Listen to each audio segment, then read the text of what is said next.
Ngiti-ngiti si Jameson sa buong biyahe. Proud na proud siya na effective raw ang plano niyang pagpapanggap namin dahil halata raw na sobrang nagsaselo si Jaguar. Huwag mo nga akong paasahin. Alam mo namang may fiancé na yung tao. Seryosong turan ko. Pero sa kaloob-looban ko hindi ko rin naman maiwasan ang umasa lalo na't matapos marinig ang mga sinabi niya kanina. I'm just telling you what I saw, Marie. Lalaki ako, kaya alam na alam kong pakiramdam. Aniya pa kaya hindi na ako nagkomento. Ayaw ko nang mag-isip pa ng kung ano-ano dahil nga napakahirap umasa. Kaya naman napagpasyahan kong ibaling na lang sa ibang paksa ang usapan. Siya nga pala, happy birthday. Pag-iipunan ko na muna yung gift ko sa'yo ha. Medyo nahihiyang sambit ko pero matamis itong napangiti. Huwag mo nang isipin yun at saka yan lang ba? Wala bang birthday kiss? Biro nito kaya sinamaan ko ng tingin na siyang ikinahalakhak niya. Joke lang eh, ang hirap mo talagang biruin. Tawang-tawa pang loko, kaya sinamangutan ko pa. Nakakatawa yon. Nga pala, salamat dun sa pinadeliver mo kanina ha. Ani ko kaso, biglang kumunot ang noon nito. What? Pinadeliver? Takang tanong nito kaya napaisip ako. Yung milk tea, iced coffee at saka fruit shake. Jameson shook his head. I'm sorry, but wala akong pinadeliver. Actually, sobrang busy ko kanina para sa preparation sa birthday ko. Sa laysay nito kaya napamang ako kung hindi siya ay di sino. Baka naman admirer mo. Ay, tukso pa nito na parang nahuhulaan ang nasa isipan ko. Baka nagkamali lang yung delivery man. Depensa ko na lang kahit alam ko namang malabo yun mangyari dahil bayad na't nakapangalan talaga sa akin. Binaliwala ko na lang yun hanggang sa nakarating kami sa apartment. Saka na lang ako mag-iisip. Ang dami-dami na ngang laman ng utak ko. Dumagdag pa yun. Hinatid ko na ang hair and makeup artist mo. Ipapasundo na lang kita sa driver namin later on dahil aasikasuhin ko pa ang napag-usapan natin. Nakangiting tugon nito na ikinapagpasalamat ko na lang. Nagpaalam na rin kagad si Jameson pagkababa ko at nang makapasok ay naghihintay na nga sa loob ang dalawang Becky na siyang mag-aayos sa akin. Dala rin ng mga ito ang isang box na may lamang dress na siyang susuotin ko. Nakipagdaldalan ang dalawa kay Casper at Tita Charita kaya hindi naman daw sila na bored.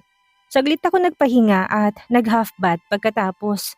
Si Casper naman ay nagpaalam na matutulog kaya tinabihan na ni Tita. Aalis muna si Mama Baby ha, babalik din ako kagad pagkatapos. Malambing na paalam ko sa aking anak matapos itong halikan sa pisngi. I love you po Mama, ingat ka po. Anito sabay halik din sa pisngi ko. Bago humiga, matamis naman ang umiti si Tita. Sana pag-uwi mo, may sagot ng lahat ng katanungan mo, Marie. Anito na kuhang-kuha ang bumabagabag sa isipan ko. Sana nga dahil pagod na ako sa mga nangyayari na matagal nang walang kasagutan. Tapos ibinigay ko ulit ang katawan ko sa lalaking hindi ko napagmamay-ari. Nagpaalam na rin ako kay Tita dahil nakakahiya na sa dalawang Becky ang maghintay ng matagal. Pagkalabas ng kwarto ay agaran din akong pinaupo na mga ito sa harapan ng isang malaking salamin na may maraming ilaw. Naku, ang ganda-ganda mo naman pala kahit hindi ka naayusan. Puri sa akin ng isa sa mga nakablond ang buhok. Sinisimulan na rin akong suklayan ng isa samantalang ito naman sa aking mukha nakafocus. Tipid lang akong gumiti at hindi nagkomento pa. Saglit kong ipinikit ang mga mata habang naghihintay kung kailan matatapos ang dalawa. At matapos lang ang halos kalahating oras ay rinig ko na ang palakpakan ng mga ito kaya nagmulat ako ng mga mata. Grabe, napakaganda mo Miss Marie. Hindi maganda o gagang sabay nahiyaw ng mga ito kaya tinignan kong mukha ko sa harapan ng salamin. Napaawang rin ako sa gulat. Tunay ngang napakaganda ko. Buong buhay ko'y ngayon lamang ako naayusan ng ganito. Halos ayaw kong kumurap sa nakikita. Sunod nilang pinasuot sa akin ang dress na kulay wine red. Backless ito at may mahabang slit sa binti. Hapit na hapit din sa akin na para talagang isinukat. Opak! Speechless! Tunay ngang nakakabighani mo. Papuri na naman ng dalawa na ikinatawa ko lang. Hindi ba masyadong magarbo? Para namang ako ang birthday celebrant nito. Medyo naiilang naturan ko. Kung bakit ba naman kasi kailangang ganito pa kabongga ang makeup at gown ko. Gayong pupunta lang naman ako doon para makausap yung Jomar. Sabi kasi ni Sir Jameson, ay kami nang bahala kaya yung pinakamagandang gown ang pinili namin. Paliwanag ng isa. Ayos na yan, Miss Marie. Huwag ka nang mailang. For sure naman, bongga rin lahat ng mga suot ng bisita ni Sir Jameson. Suporta naman ng isa, kaya hindi na lang ako nag-react pa. Natutuwa rin naman ako kaso hindi ko maiwasang manibago dahil ngayon lang ako nakapagsuot at naayusan ng ganito buong buhay ko. Maya-maya lang ay may bumusina na sa labas at sakto namang naghanda na ako para umalis ay tumunog ang message alert tone ng cellphone ko. Andiyan na ba ang sundo mo? Be ready, they are all here. Mensahe ni Jameson ikinabuhay ng kaba sa akin. Nag-reply ako bago huminga ng malalim at lumabas na kasama ang dalawang Becky. Hinatid naman kami ni Tita Charita sa labas ng gate. Huwag mo na akong hintay-hinta, baka kasi matagalan ako. Dala ko naman yung susi.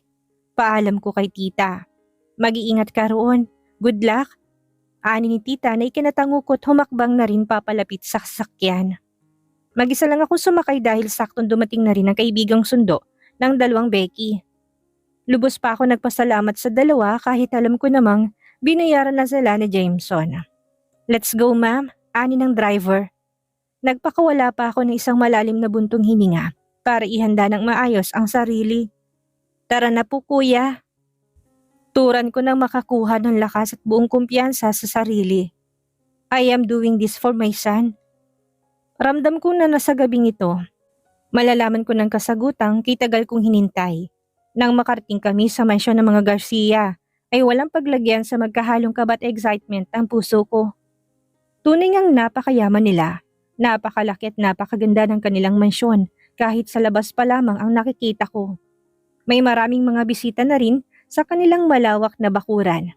At yung abnormal kong mga mata, kagaya ng puso kong tanga, ay hinanap kaagad ang mukha ng lalaking hindi mawala sa isipan ko.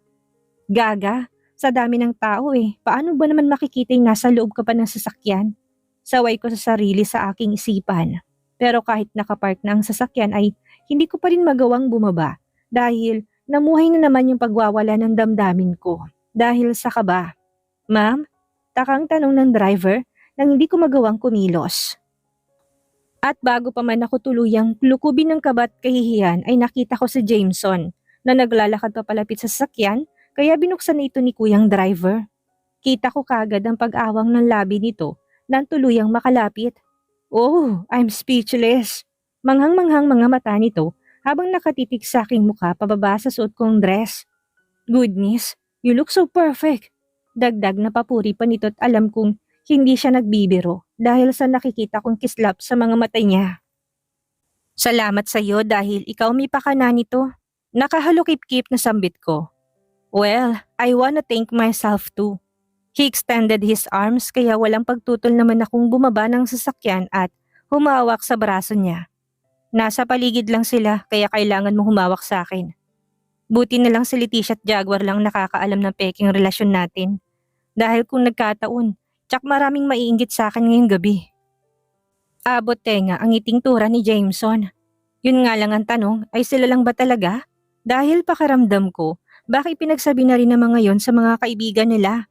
Lalo na si Leticia na habi niya yatang manira at manlait. Pero hindi ko na yun dapat pang problemahin.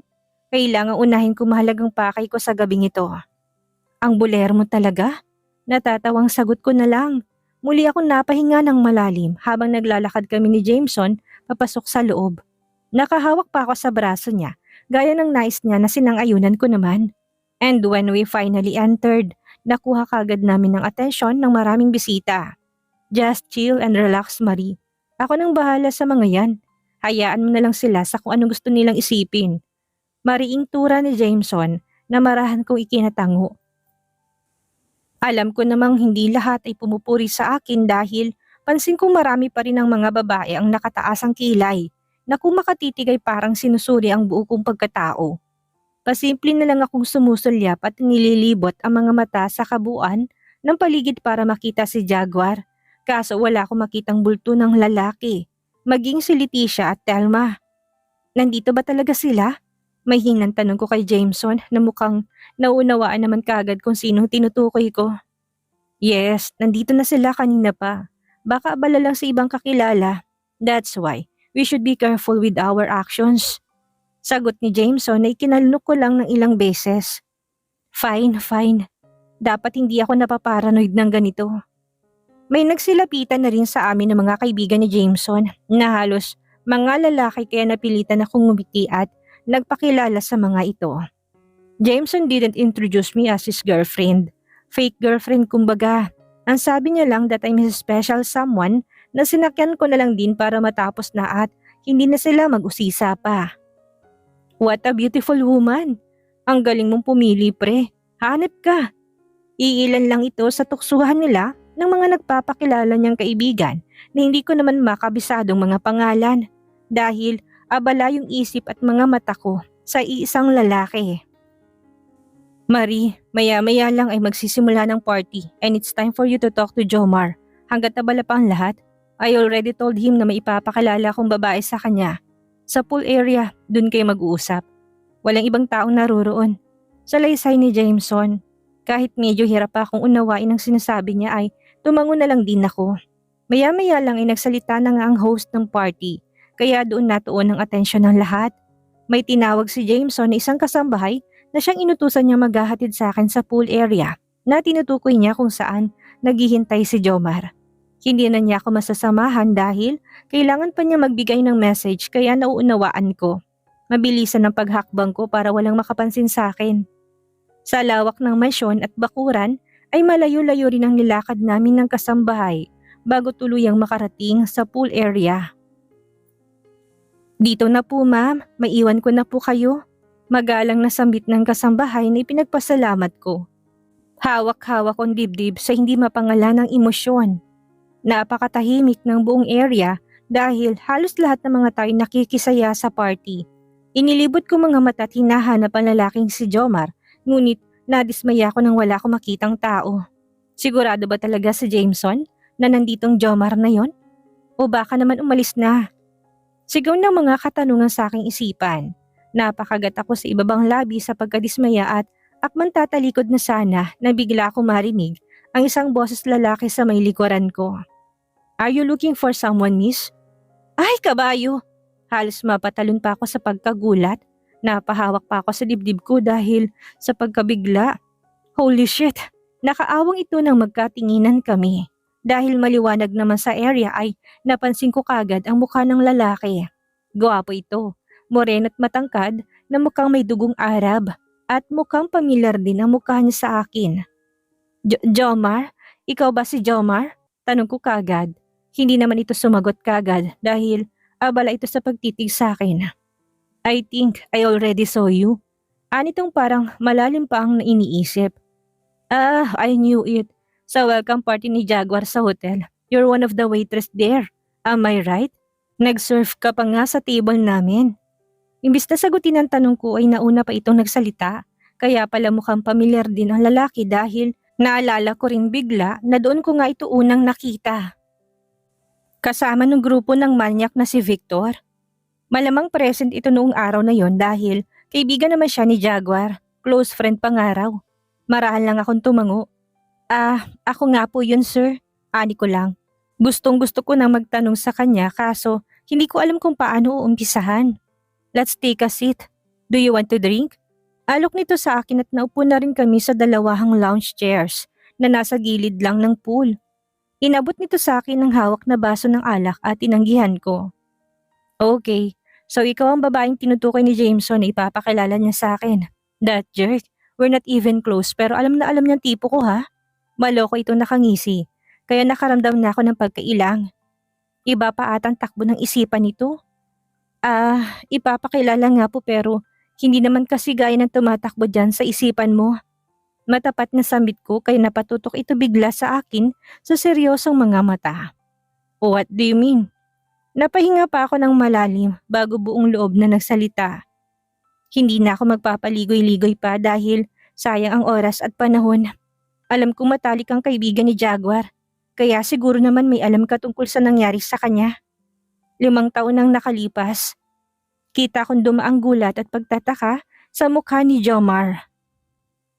Napaawang ito na tila ba hindi makapaniwala sa naririnig. Oo, what are you talking about? What are you saying? Gulat na gulat ang mukha nito. I am talking about Jaguar Garcia or Jace Ramos.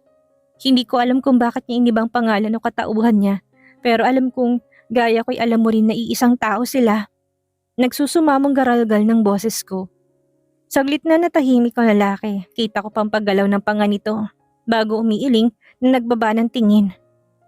Alam kong naguguluhan ito ngunit pansin ko rin ang malalim niyang iniisip. 5 years ago, nagkakilala kami sa probinsya ng San Agustin. Nagpakilala siya bilang Jace Ramos, isang magaling na artist. Bukod doon, wala na akong ibang alam tungkol sa pagkatao niya dahil ayaw niyang pag-usapan pa.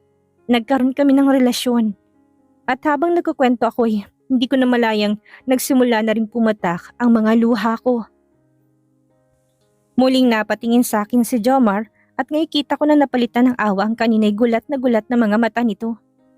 Napahilot pa ito sa ulo niya bago nagpakawala ng isang malalim na buntong hininga. I'm sorry but I can't help you. Wala akong alam sa mga sinasabi mo. Nahihirapang sagot niya pero hindi siya makatingin ng diretso sa akin. Kaya alam kong nagsisinungaling siya. Tumayo na rin siya. I'm so sorry. Manghinang turan pa niya bago ako mantatalikuran na sana kaso mabilis ko siyang pinigilan. Ramdam ko may alam ka, kaya sana man lang magsalita ka. 5 taon akong walang naging balita sa kanya. 5 taon niya akong iniwan sa ere.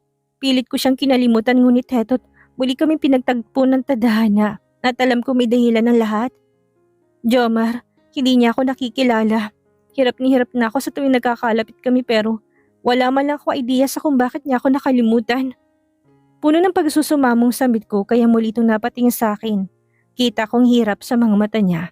Ramdam kong nagtatalo ang isip at kalooban niya. Please Jomar, may anak kami. Nagkaanak kami. Para man lang sana sa bata. At sa sunod kong sinabi kitang-kita kung paano nagbago ang buong emosyon niya. I don't know what to say but to tell you. Mas nakakabuting kalimutan ka na niya kaysa mapahama kayo na anak mo. Sa wakas ay nakapagsalita na rin siya. Kapwa kami muling naupo, emosyonal ako napatanga sa sinabi niya, naguguluhan din ng sobra. Mapahamak? Anong ibig mo sabihin? Paano mo naatim na sabihin yan gayong may batang nadamay? Ani ko, sobrang lakas ng kabog sa aking dibdib. Napahilot ito sa sentido niya na tila ba nag-iisip ng malalim. Napakarami kong hirap na pinagdaanan sa panahong naglaho na parang bulang kaibigan mo. He left without knowing that I'm pregnant. Pero lahat yun, kinaya ko, alang-alang sa batang nasa sinapupunan ko. Hindi naman ako manggugulo eh. Gusto ko lang nakasagutan sa lahat at ngayon lumalaki na anak ko at nangungulila siya sa ama niya, ni maski pangalan ko eh. Hindi man lang matandaan. Emosyonal na pahayag ko habang walang tigil sa pagbuhos ang aking mga luha. You know, it's also very hard for me. Pinilit ko wag nang isipin pang nakaraan dahil napakalaki na pagkakasala ko kay Jaguar. Panimula nito kay natahimik ako.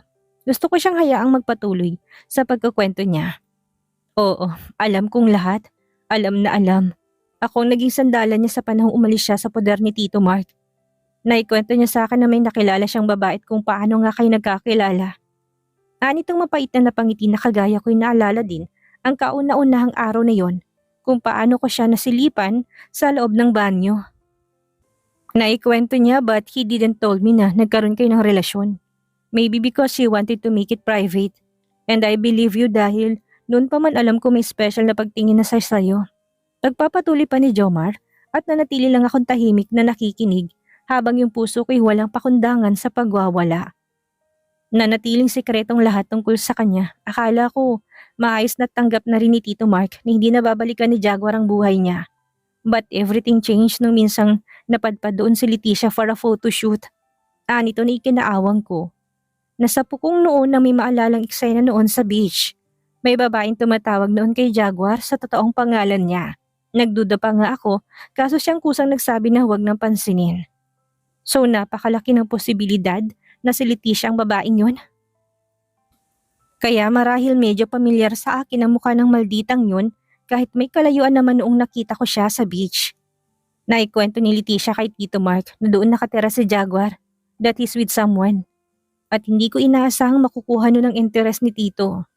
Ako ang una niyang pinuntahan to confirm Jaguar's complete address. Nang magmatigas ako ay binalaan ako ni Tito na ipupull out ang shares ni Mommy sa kumpanya niya. So I have no choice either. Naisip ko rin kasi na baka naghihirap na si Jaguar financially. At the same time, ayaw ko madami ang business ng family ko. Kaso hindi ko naman inaasahan na hantong sa pagkakaaksidente ang lahat. Emosyonal na salaysay ni Jomar, kaya tuluyan na ako napatakip ng bibig sa revelasyon niyang ito. Tito Mark ordered his men.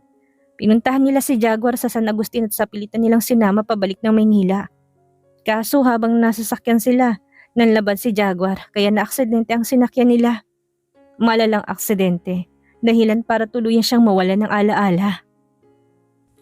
Napahagulhol na ako sa labis na pagkabigla sa katotohanan. At ikaw ang alaalang nawala sa kanya. He remembered us, but he doesn't remember anything about his life in San Agustin. Bagay na mas ginusto ni Tito. He warned me na wag na magkwento pa kay Jaguar, so I shut my mouth dahil alam kong tototohanin ni Tito Mark ang banta niya. Of course, ayaw pa rin niyang mawalang nag-iisang tagapagmana niya. Pasalamat ka na lang na hindi siya nagka-interest na ipahanap ka, ang babaeng kinahuhumalingan ng anak niya. Maybe Tito Mark also thought na baka pampalipas oras lang ni Jaguar ang pagkakaroon ng babae. Mahabang pahayag pa niya, kaya mas lalong nadurog ang puso ko. Hindi ko alam kung anong dapat kong maramdaman.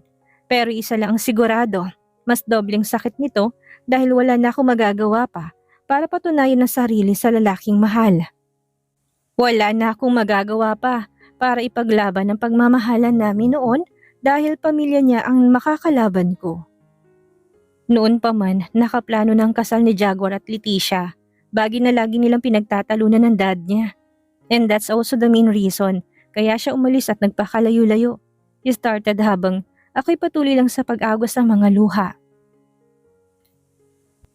Ibig sabihin, hindi niya totoong mahal si Leticia? Wala sa sariling usal ko na marahang ikinatango ng lalaki. He didn't and he never loved her. But the situation is now different. Kapag gumagawa ng paraan si Tito Mark at Leticia para matuloy ng kasal. Naudlot kasi noong ilang taong nanatili sa ibang bansa si Jaguar para magpagaling.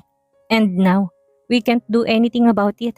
Ang magagawa mo lang ay manahimik or much better na magpakalayo-layo na kayo ng bata bago pa man malaman ni Tito Mark ang lahat. It's for you and for your baby's safety. Ramdam kong sinseridad sa payong ito ni Jomar and he was damn right. Kung may mga nakakaalam man ng totoong pagkatao ng ama ni Jaguar, ay alam kong isa si Jomar doon. At hindi ko kayang isipin na mapapahamak si Casper dahil lang sa lintik na pagmamahal na ito. Ibang-ibang klase ng sakit na nararamdaman ko ngayon. It's a pain of losing a battle without fighting. Yung alam ko may magagawa pa sana ako dahil ramdam ko namang kilala ko ng puso ni Jaguar. Kaso hindi na pwedeng magpakilala pa kami ni Casper sa kanya dahil kaligtasan ng anak ko magiging kapalit. Ano namang laban ng isang ordinaryong babae na kagaya ko sa isang bilyonaryong si Mr. Mark Anthony Garcia. Idagdag pa ang milyonaryong si Leticia na siyang gustong-gusto niyang makatuluyan ng kanyang nag-iisang tagapagmana. Para lang akong basahan sa mga taong mayayaman na kagaya nila. Langit at lupa ang pagitan namin. Literal na talo na ako. And I won't fight. Never will be kahit mahal na mahal ko pa si Jaguar. Call me coward, pero handa ako magsakripisyo. Alang-alang sa kapakanan at kaligtasan ng pinakamamahal kong anak. At higit kailanman, alam ko kung ano lang ako. Alam ko kung saan ako lulugar. Naunawaan ko at kung ano man ang napag-usapan natin. Sana wala nang ibang makaalam, lalong-lalo na tungkol sa pagkakaroon namin ng anak. Sana'y manatiling lihim ang lahat. Madamdaming tugon ko na mapait na ikinatango ng lalaki. I will, Marie. I will, and I'm sorry. Ramdam ko ang sinseridad sa paghingi nito ng pasensya, kaya mapait lang akong ngumiti at tumango. I still thank him for knowing the truth. Ayaw kong husgahan sa Jomar kung hindi niya man kami matutulungan dahil may matindi rin siyang dahilan at pinagdaanan. Maybe everything just happened for a reason. Baka talagang pinagtagpo lang kaming muli ng tadhana para isampal sa akin ang katotohanan at realidad na hindi kailanman magiging pwede ang pobreng kagaya ko sa isang prinsipeng kagaya ni Jaguar. Ngayon, buo nang magiging desisyon ko at hindi na magdadalawang isip pa. Lalayo ako. Kami ng anak ko, kahit pa man ikadurog ko itong muli sa ikalawang pagkakataon. Ngayong alam na ni Marie ang naging dahilan ng pagkawala ni Jace, mas pipiliin na kaya talaga niya ang magpakalayo-layo, alang-alang sa kaligtasan ng kanyang anak? Ano ang gagawin ni Jaguar sakaling malaman ang desisyong ito ni Marie? Yan ang ating aalamin sa susunod nating kabanata.